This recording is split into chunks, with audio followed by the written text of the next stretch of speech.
कहाँ है हरी बारी सब? बस बस भैया यही रोक दी। अरे हट माँ जी। अरे कुल काम तो है ना बच्ची, कुल का करता रू तू? चूल्हा पोतल, झाड़ू लगावल, बासन माजल, ये कुल नौकरानी वाला काम हमारा रानी जैसन पतो करी कबो ना। अरे तोरा खातिर तो बिटिया नौकरानी रखो, नौकरानी। अरे मुन्नी तू मंगर के कहीं बिटिया पत होया में नहीं हो? अरे प्रणाम। खुश रहा। गजब हाल बा, दंदनाते गइलू दंदनाते चलैलू। प्रणाम दीदी। खुश रह। का बात बा दीदी, तोहार चेहरा काहे मुरझाइल बा? हमार छड़ा तू तो चाहत आरू ना। अब का बताई, यहाँ की कबो जिलेबी, कबो रसगुल्ला, कबो कलाकान बाजार से लिया के खियावतानी। रुका हम पानी लेके आवतानी। अरे बच्चे, जब गइला रहलू ह तो 2-4 महीना रह के आई तू, का भागल चलैलू? ए फुरगुद्दी, सुना था कहाँ हो? जी ये देखा, हम तोहरा खातिर नया साड़ी ले आइल बानी। देखा हमरा तोरे खातिर ऊपर बहुत अच्छा लगी। बहुत अच्छा बढ़िया लगा बा। था? सुना, हाँ ऊ जोन लिपस्टिक ले आइल रहनी, ए साड़ी पर लगेबू ना, अरे तो कुल हीरोइन तोरे पैर के धोवन लगे हैं। काम आई? हाँ भैया। अरे तू कब आइलू? हमरा के आके तो बहुत समय हो गई, बाकी रौरे नजर ना पड़ल। अरे बच्चा हमारी तो कॉलेज में करे बड़ी निक लागला। अरे तू ही तो कहले रहली हाँ, बच्चा। कि ढेर गोर है, एकरे पर गुलाबी रंग ज्यादा अच्छा लगे। अरे बाप रे, देख कितना सुंदर लगत रे। वाह, पकड़ बहुत सुंदर। बढ़िया बा ना? ठीक बा बाजी। ए मुन्नी, अरे मुन्नी, अरे ओने कहा जाता रू हो? अपना कमरा में। हबू कमरा छोटकी का हो गई। बाकी ये तो हमार कमरा रहे ना। अब नहीं खे। अब ऐसे भी अकेले उतना बड़ कमरा में का करबू तू? नीचे चला, कमरा छोटा हुआ सा और मैं अपन सामान रख दा। अब ऐसे भी रात के हमरा ही संगे सुते के बा है। चल एगो कमरा खाली के ले बड़ी, आजा सामान लेके आजा। आवा। ला ला ला ला ला ला। अम्मा जी, तनी कपड़ा पर तेल ध दी ना, खूब बत्था था।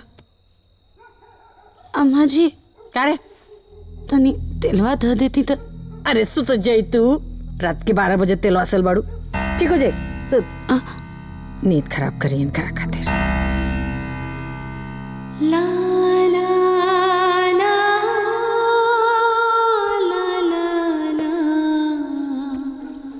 ला ला ला। जब देखा तब किचिर, बाप रे बाप। चिक एमे गलत का बोलनी है हम? अकेला सोच जा। जब देखा तब किचिर, बाप रे बाप। तो सुनी, हमके किचिर तो सुनाई के क्यों ना होई? दिमाग खराब कर रहे घर में, हमके सुताई के ना। आज से हमार बिछौना बाहर लगी। का भइल जी? अरे कुछ ना, आज से हमार बिछौना द्वारा पे लगी। अरे पर बताई तो बात का अरे हमके कुछ नहीं को बताओ कि आज से हमार बिछौना द्वारा पर लगी तो लगी। अच्छा ठीक बा, मत बताई। आई बैठी, आराम से शांति से बैठी। आई बैठी। देखा तोहरा से 1000 गुना बढ़िया बिया। छोड़ी ना जी, जाए दी। वैसे बात का भइल, छोट बिया ना, हम समझा देब ना। अरे छोट ना, दिमाग बहुत बड़ बा। कबो ब्लाउज ठीक नहीं खे, कबो साड़ी के फाल ठीक नहीं खे, कबो मैचिंग ठीक नहीं खे। अरे किचिर करके हमार दिमाग के नस ढीला कर देले भाई। हाँ तो बिया काहे के कहीं नहीं। हाँ गाड़ी में बैठ के बैंड बाजा के साथे बारात गई रहनी हमरा दुआरे पर। कोनो भाग के नहीं खियाइल और कह देनी है कि ब्लाउज ठीक नहीं की तो साड़ी के फॉल ठीक से नहीं खिलागत। ई सब कह दानी तो मिर्चा काहे लागत? देखा कैसे बाजती है। अरे हम कहता नहीं कि हमार बिछौना बाहर लगी मतलब बाहर लगी। अरे जाए दीना जी, जेकर दूधू को मेहरारू वो दुआरी पर काहे ला सकते? हाँ रह दे दीदी, यहाँ के दुआरे पर सुते की इतना तेजी बना तो जाए दे। 5 मिनट, बस 5 मिनट में दंदनत भाग रही है अंदर। चाय सूती बाहर।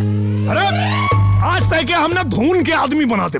रुक ए बचवा कुल फाल साड़ी या कुल तोहर जितना मैचिंग अरे अम्मा जी जाए देना, रहुआ चिंता मत करिए, ना अच्छा से समझा दिए ओकरा के। दिमाग खराब शांति से। करके जो रख ले हो ना। रहो हमरा की धुना। रुक जाए। रुक, काले एक मामा मिनट, मामी के बताओ नहीं, तब रहो की रुक। समझ में आई। हाँ हाँ।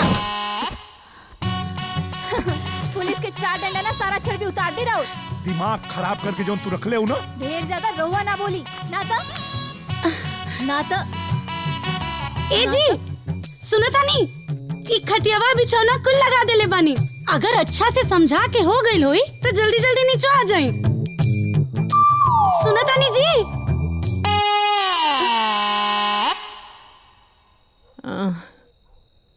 ए दुल्हन सुजा, हाँ गलत ना समझावे, लेकिन लागता कि खुद समझ गई ना। छोटे की बड़ी चालाक बिया। सोचा अरे मुनिया तेलवा रखी। क्या मुनी तेलवा दो दी।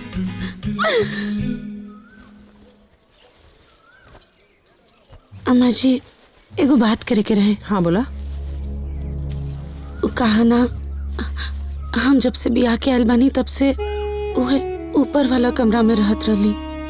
उ कमरा से हमार लगाव जुड़ल बा, अगर वही कमरा में हम रहती तो हमरा खातिर नीक रहे। चुप रह तू। कमरा कमरा कमरा है, जब से आयल पड़ो तब से कमरा कमरा। वहू कमरा में 4 गो दीवार, यहू कमरा में 4 गो दीवार। अरे वहू में खटिया बेड, यहू में खटिया। का दिक्कत है में हो? अच्छा खासा आदमी काम करे वाला मारे लू की नरक मचा के धर देलू। हैला पसारा नीचे में भी बहुत सारा काम करे का बचल है। जब देखा तब दिमाग।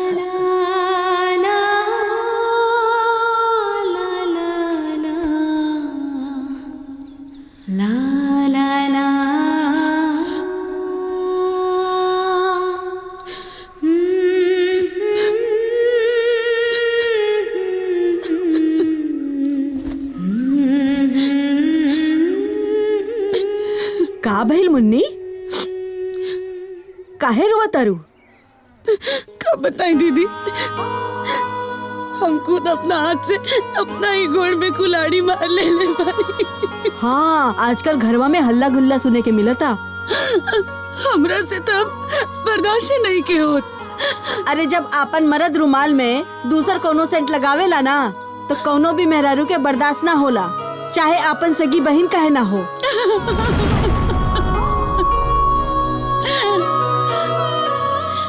हमरा के तो बुझाते नहीं के अब हम का करी। चुप रहा, एमे बुझे के का बा। आजकल तो लोग दूसरे मर्द मेहरारू के एक खटिया से 2 खटिया कर देता रे। त इत आपन मर्द हवा ना, दिखावा अपन तिरिया चरित्र और लगावा अपन दिमाग। ए मुन्नी समझ गईलू ना?